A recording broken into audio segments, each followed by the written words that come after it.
আল্লাহ পাক পথ দেখিয়েছেন, আল্লাহ পাক রাস্তা দিয়েছেন। মরুভূমির ভিতরে যে রব্বুল আলামিন পথের নিশানা তৈরি করে দিলেন, যেখানে গভর্নমেন্ট রাস্তা বানাতে পারে না, মরুভূমির ভিতরে যিনি পথের নিশানা বানালেন মানুষ যেন না হারায়, যে আল্লাহ রাব্বুল আলামিন দুর্গম পাহাড়ের ভিতরে গিরিপথ তৈরি করে দিলেন মানুষ যেন হারায় না যায়। সমুদ্রের ভেতরে নাবিকরা দিনের বেলায় সূর্যের আলো দেখে পথ চলে, রাতের আধারে সে যেন গভীর সমুদ্রের ভিতরে হারায় না যায়। আল্লাহ তাই আকাশের ভিতরে তারকা মণ্ডলী খচিত করে রেখেছেন। সমুদ্রের নাবিকেরা, জাহাজের নাবিকেরা তারকা দেখে দেখে পথ নির্ণয় করে নেন। যে মাবুদ রাস্তা বানালেন জঙ্গলের ভিতরে, পাহাড়িয়া এলাকার ভিতরে, যে মহান প্রভু রাস্তা বানালেন, নিশানা বানালেন মরুভূমির ভিতরে, যিনি রাস্তা দেখায় দিলেন গভীর সমুদ্রের ভেতরে, সেই আল্লাহ রব্বুল আলামিন আমরা দুনিয়ার বুকে মানুষেরা অন্ধকারে মরবো, রাস্তা হবে না, এমনটি তো হতেই পারে না। আল্লাহ রব্বুল আলামিন আমাদের জন্য রাস্তা বানায়েছেন। মহান আল্লাহ রব্বুল আলামিন বলেন, ওয়ালাল্লাহি কাসদুস সাবিলি ওয়া মিনহা জাইরুন। আল্লাহ পাক বলেন সোজা রাস্তা, সোজা পথ বলে দেওয়ার দায়িত্ব আমি আল্লাহর। যেখানে রয়েছে অসংখ্য বাঁকা পথ, অসংখ্য বাঁকা পথ যেখানে, যে পৃথিবীতে, সেখানে সোজা রাস্তা বলে দেওয়ার দায়িত্বটা কার? জোরে বলেন কার? আল্লাহ শুধু সৃষ্টি করেন না, সৃষ্টি করেন, শিক্ষা দেন, পথ বলে দেন, পথটাও বাকি রাখেন না, পথটাও তিনি বলে দিয়ে দেন। হযরতে মূসা আলাইহিস সালামের কাছে ফেরাউন প্রশ্ন করল, তুমি যে রবের দাবি করছো, যে একজন রব আছেন, সে রবের পরিচয় কি? তোমার সেই রব কে? হযরতে মূসা আলাইহিস সালাম যে জবাবটা দিলেন, কি সুন্দর জবাব! এক কথার ভিতরে সমস্ত কথা সন্নিবেশিত হয়ে গেছে। ফেরাউনের প্রশ্নের জবাবে রব কে, এ কথার জবাব দেওয়া যায়, হাজার হাজার পৃষ্ঠা লেখা যায়। রবকে, তার পরিচিতি। আমি যদি এখন শুধু রব শব্দের ব্যাখ্যা করি, তাফসীর করি, রাত শেষ হয়ে যেতে পারে, ইনশাআল্লাহ ব্যাখ্যা দেওয়া যাবে। কিন্তু মূসা আলাইহিস সালাম কি সুন্দর একটা জবাব দিয়া দিলেন রবকে। শোনো, রব্বুনাল্লাযী আ'তা কুল্লা শাইইন খালকাহু সুম্মা হাদা। রব হচ্ছেন সেই, আমার প্রভু হচ্ছেন তিনি, যিনি সমস্ত সৃষ্টিকে, সমস্ত মাখলুকাতকে যিনি সৃষ্টি করেছেন, আর সৃষ্টি করার পর তার চলার জন্য পথ তৈরি করে দিয়েছেন। তিনি হচ্ছেন আল্লাহ পাক, যিনি সৃষ্টি করেন আর পথের দিশা দেন। তিনি হচ্ছেন আল্লাহ পাক, তিনি হচ্ছেন রব। শুধু বানান না, বানাবার পরে তার প্রয়োজনটাও মিটায় দেন। কোরআনে কারীমের ভিতরে আল্লাহ রাব্বুল আলামিন পৃথিবীবাসীদের জন্য যা কিছু প্রয়োজন সব কিছু সন্নিবেশিত করে দিয়েছেন। শুরু করলেন বা দিয়া, শেষ করলেন সিন দিয়া, বাস করে দিলেন। যেন বলা হলো, পৃথিবীর মানুষেরা, তোমাদের জন্য কিয়ামত পর্যন্ত যা কিছু দরকার সবগুলি আমি আল্লাহ রব্বুল আলামিন কোরআনের মধ্যে ভরে দিয়েছি। বাস হয়ে গেছে, আর কিছুর প্রয়োজন নাই, আর কিছু প্রয়োজন নাই, সব আমি কোরআনে কারীমের ভেতরে সন্নিবেশিত করে দিয়েছি। আল্লাহ রাব্বুল আলামিন বলেন, কুল লাউ কানাল বাহরু মিদাদান লিকালিমাতি রাব্বি লানাফিদাল বাহরু ক্বাবলা আন তানফাদা কালিমাতু রাব্বি ওয়ালাউ জিনা বিমিসলিহি মাদাদা। আল্লাহ পাক বলেন, নবী আপনি বলুন, আমার রবের কথাগুলি লেখার জন্য যদি সমুদ্রের পানিগুলি, সমুদ্রের সমস্ত পানিগুলি যদি কালিতে পরিণত হয়ে যায়, আর আমার রবের কথাগুলি যদি লেখা শুরু হয়ে যায়, আমার রবের কথাগুলি লেখার পূর্বে সমস্ত সমুদ্রের পানিগুলি শেষ হয়ে যাবে। তারপরে যদি আবার সমুদ্র ভরে দেওয়া হয়, আরো যদি লেখা হয়, তবুও আমার রবের কথা লেখা শেষ হবে না।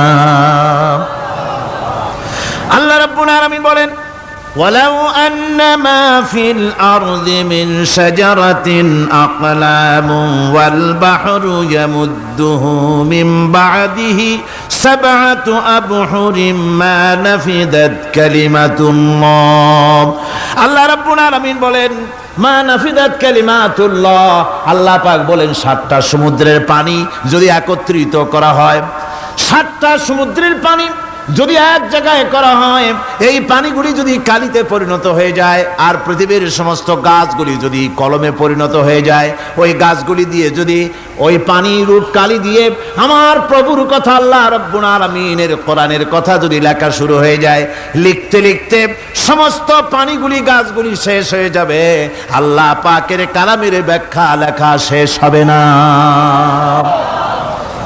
মা নাফিদাত কালিমাতুল্লাহ আল্লাহর কথা লেখা শেষ হবে না এত বড় বিরাট আজিম কিতাব আল্লাহ পাক আমাদেরকে দান করেছেন সুবহানাল্লাহ পড়েন এই কিতাবের এত বড় গুরুভার আল্লাহ রাব্বুল আলামিন বলেছেন লাউ আনজালনা হাযাল কুরআন আলা জাবালিন লারাআইতাহু খাশিআম মুতাসাদ্দিআম মিন খাশিয়াতিল্লাহ আমি যদি এই কোরআনকে পর্বতের উপরে নাজিল করতাম তাহলে তুমি দেখতে পেতে আমার ভয় ভীত সন্ত্রস্ত হয়ে পাহাড়গুলো চূর্ণ বিচূর্ণ হয়ে যেত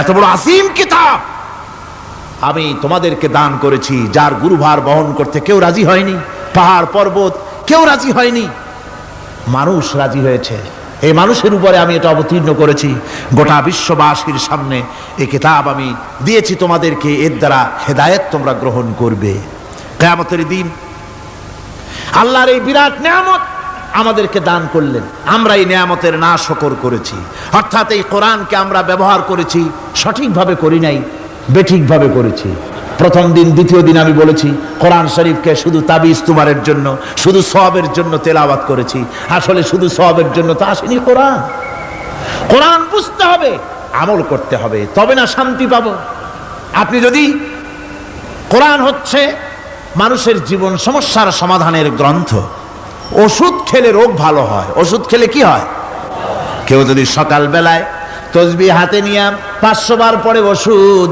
ওষুধ ওষুধ 500 বার পড়লে রোগ কি ভালো হবে বরং রোগ আরো বাড়তে পারে চিল্লাইতে চিল্লাইতে শীতের জন্য লেপ গায়ে যায় না দিয়া কেউ যদি চিল্লাইতে থাকে জিকির করে লেপ্ত শোক লেপ্ত শোক লেপ্ত শোক শীত কি বন্ধ হবে নাকি পানির পিপাসায় ছটফট করে মানুষ যদি চিল্লায় পানি পানি পানি পানি পানি পানির পিপাসা আরো বাড়বে তাহলে কি বোঝা গেল পিপাসা লাগলে পানি পান করতে হবে শীত লাগলে কম্বলটা গায়ে দিতে হবে রোগ হলে ওষুধটা খেতে হবে তাহলে সব সমস্যার সমাধান হবে অনুরূপভাবে আমরা শুধু কোরআনে কারীমকে তেলাওয়াত করি সওয়াবের নিয়তে তার হুকুমগুলি জীবনের উপরে আমল করি না বলে আজকের জীবন আমাদের বিপর্যস্ত হয়েছে ব্যক্তিতে পরিবারে রাষ্ট্রে শান্তি নাই কোথাও শান্তি নাই এই কারণে আর কিয়ামতের দিন রাসূল আসামি করবেন তাদেরকে যারা কোরআন অমান্য করেছে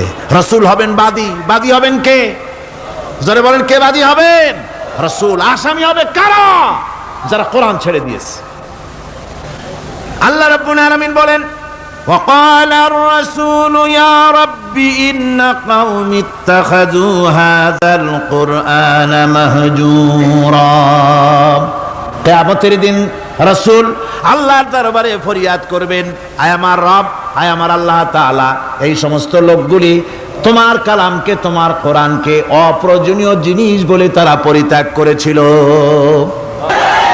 আমার বন্ধুগণ কিয়ামতের দিন যখন এরা উপস্থিত হবে আল্লাহর দরবারে আল্লাহ রাব্বুল আলামিন কোরআনের সাথে যারা ঠাট্টা করেছে বিদ্রূপ করেছে কোরআনের আইনকে নিয়ে যারা ঠাট্টা বিদ্রূপ মজাক উড়াইছে কিয়ামতের দিন তাদেরকে বলা হবে ওয়াকিলাল ইয়াউমা নানসাকুম কামা নাসিতুম লিকা ইয়াউমিকুম হাযা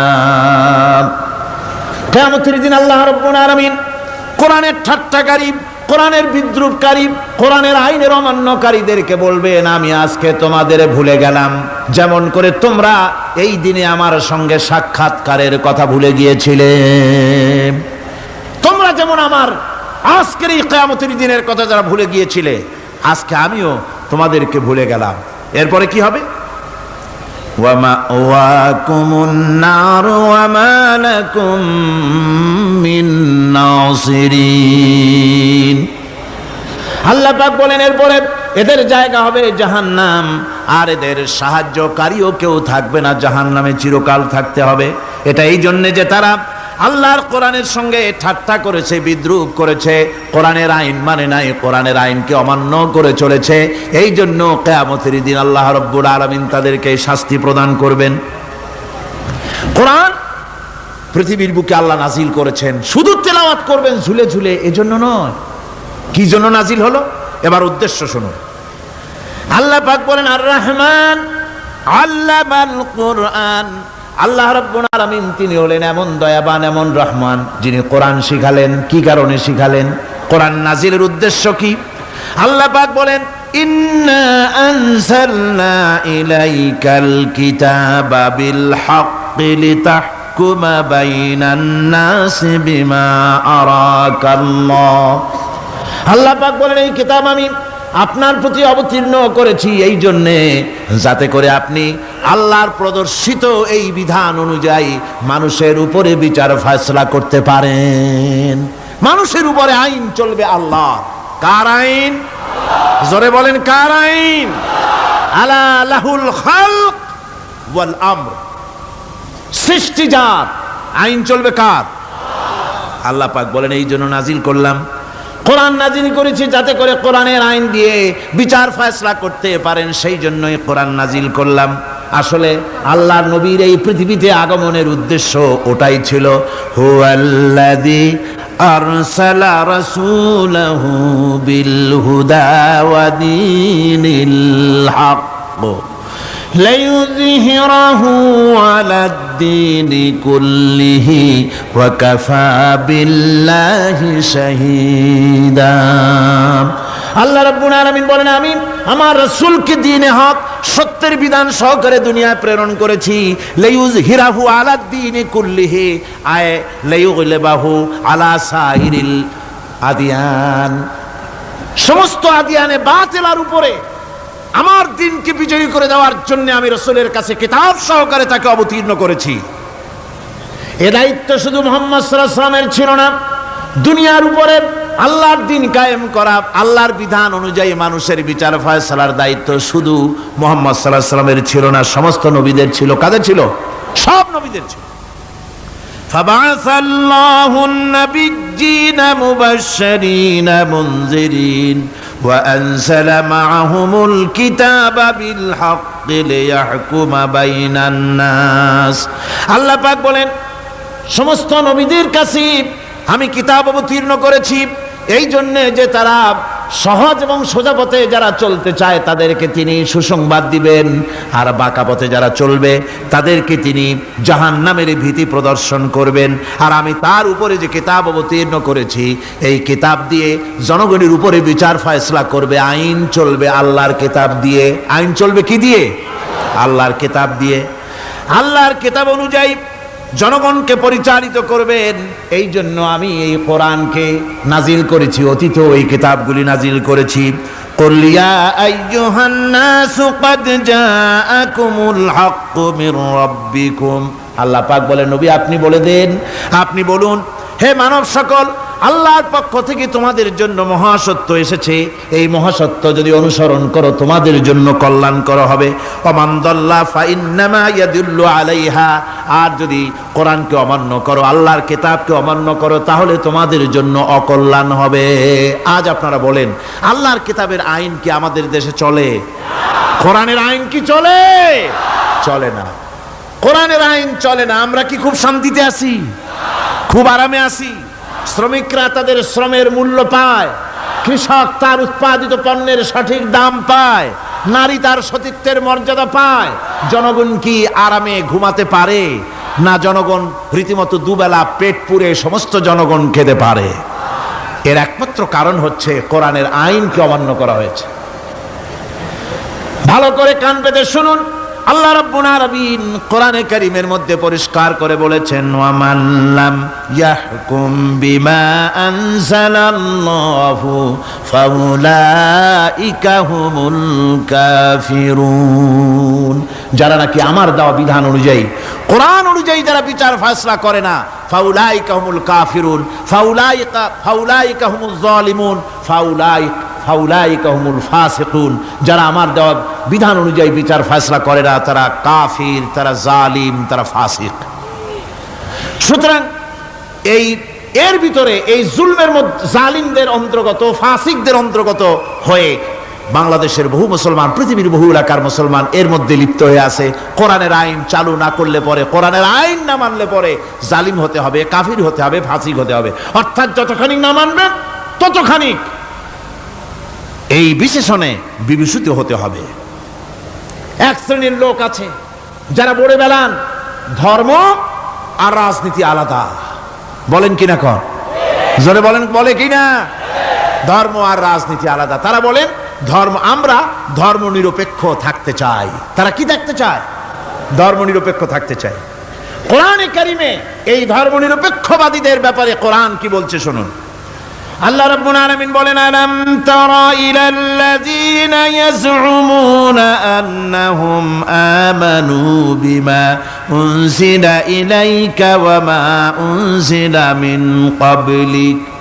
আল্লাহ পাক বলেন, হে নবী, তুমি কি সেই সব লোকদেরকে দেখেছ যারা দাবি তো করে যে আমরা আল্লাহর উপর ঈমান এনেছি আর এই কিতাবের উপর ঈমান এনেছি, এর পূর্বে যত কিতাব নাজিল হয়েছে সেসব কিতাবের উপরেও ঈমান এনেছি।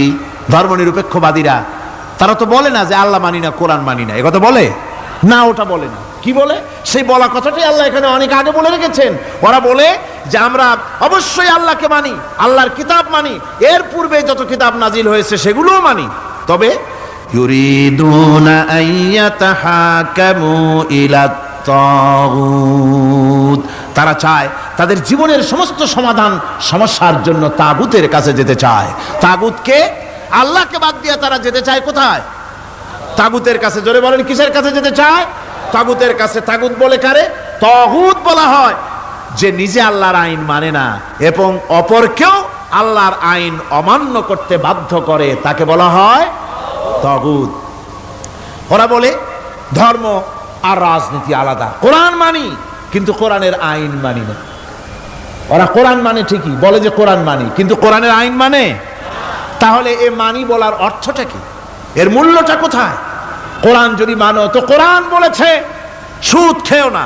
আমাদের দেশে সুদ চলছে না? কোরআন বলেছে বিবিকে পর্দায় রাখো, পর্দায় কি রাখা হচ্ছে? কোরআন বলেছে ওজনে কম দিও না, তা কি মানা হচ্ছে?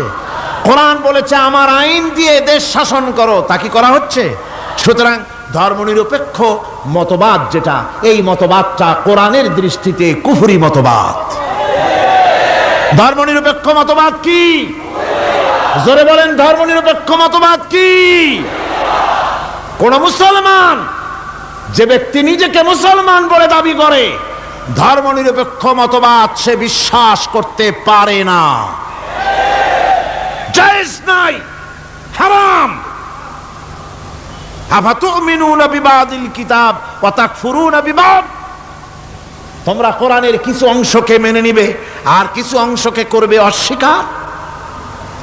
এটা যদি করো দুনিয়ার জীবনে পাবে দুনিয়ার জীবনে জিল্লতি আসবে, লাঞ্ছনা আসবে, আর কিয়ামতে পাবে জাহান্নামের শাস্তি। সুতরাং ধর্মনিরপেক্ষ মতবাদের অর্থ তারা বলে যে ধর্মহীনতা নয়, আসলে কিন্তু ধর্মনিরপেক্ষ মতবাদের অর্থই হলো ধর্মহীনতা। ঠিক কিনা কন? জোরে বলেন ঠিক কিনা? এই ধর্মনিরপেক্ষ মতবাদ আমাদের দেশের জন্ম হয় নাই, এর জন্ম হয়েছে ইউরোপ সভ্যতায়। প্রাচীন ইউরোপ সভ্যতায় এর জন্ম হয়েছিল। সেখান থেকে তার আন্ডা বাচ্চা ভারতে এসেছিল। ভারত থেকে এই আন্ডা বাচ্চার কিছু অংশ 1972 সালে তদানীন্তন সরকারের মাথার উপরে ভারত চাপিয়ে দিয়েছিল।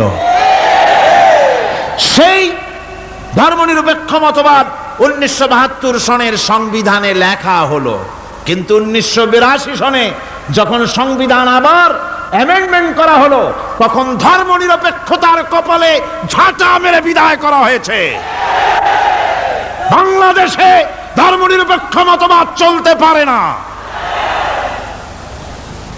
ধর্মনিরপেক্ষ মতবাদের কথা আমাদের দেশে তারাই বলে যারা ৭২ সনে ক্ষমতায় ছিলেন। তারা ধর্মের সাথে কি ব্যবহার করেছেন আমরা ভুলে যাই নাই, আপনারা ভুলে গেছেন।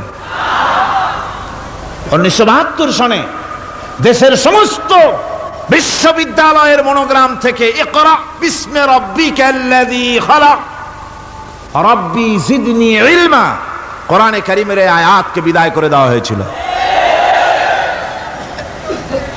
শাসনতন্ত্রের শিরোনামে বিসমিল্লাহকে গ্রহণ করা হয় নাই। শুধু তাই নয়, কোরআনে কারীম যেখানে তেলাওয়াত করা হয় তখনকার সময় রেডিওতে, টেলিভিশনে, ওই ৭২ থেকে ৩ বছর, এবং এখনো সেই দলটি মিটিং করতে গিয়ে, কোনো জায়গায় কিছু করতে গিয়ে আগে কোরআন শরীফ, তারপরে গীতা, তারপরে বাইবেল, এগুলি হচ্ছে মুনাফিকের লক্ষণ। কিসের লক্ষণ? যেখানে যেই টেবিলে, যেই মঞ্চে কোরআন তেলাওয়াত হয়, বাইবেল গীতা পড়া হারাম, পড়া হতে পারে না। কোরআনের চাইতে শ্রেষ্ঠ কিতাব আল্লাহর দুনিয়া আছে? সমস্ত কিতাবকে রদ করেছে কোরআন। হযরত ওমর রাদিয়াল্লাহু তাআলা আনহু রাসূল করিম সাল্লাল্লাহু আলাইহি ওয়াসাল্লামের কাছে গিয়ে তাওরাতের একটা পাতা পড়তেছিলেন। হযরত আবু বকর রাদিয়াল্লাহু তাআলা আনহু সেখানে চলে এলেন। এসে দেখেন রাসূল করিম সাল্লাল্লাহু আলাইহি ওয়াসাল্লামের চেহারা মোবারক লাল হয়ে গিয়েছে গোসায়।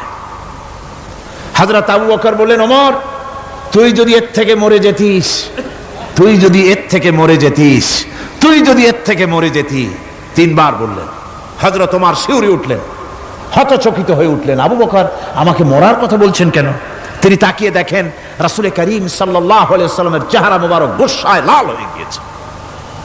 হযরত ওমর বলছেন, ইয়া রাসূলুল্লাহ, আমার এবং আমার পিতামাতার জীবন আপনার কদম মোবারকে উৎসর্গ হয়ে যাক। আমি অপরাধ করেছি, কি অন্যায় করেছি হুজুর আমাকে বলুন। হুজুর বলছেন, ওমর,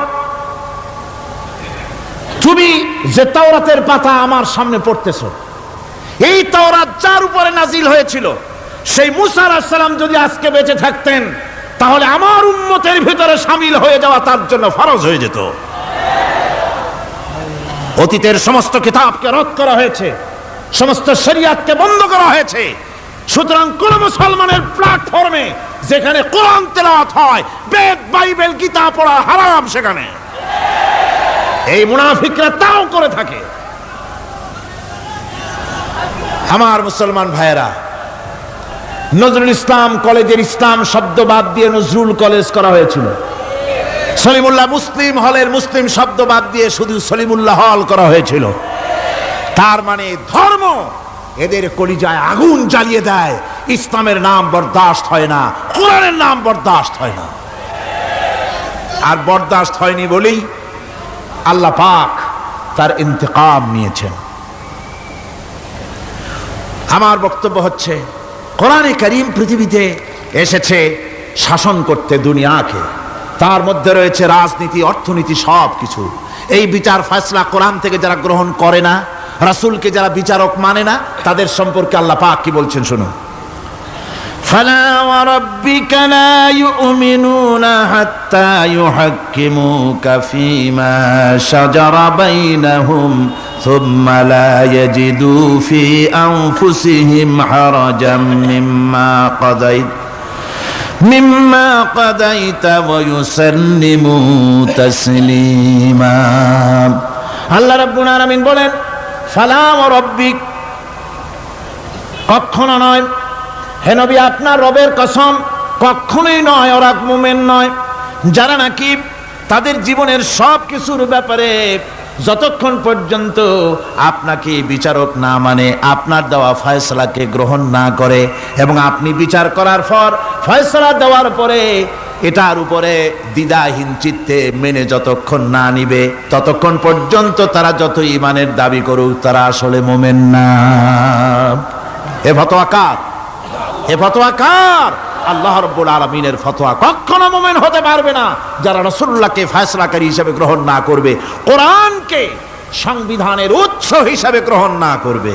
কোরআন এসেছে আইনের কিতাব হিসেবে পৃথিবীর মানুষকে পরিচালিত করার জন্য। আজ এই কোরআনের আইন যারা মানে সেখানে শান্তি পায়, কোরআন যেখানে মানে না সেখানে শান্তি হয় না।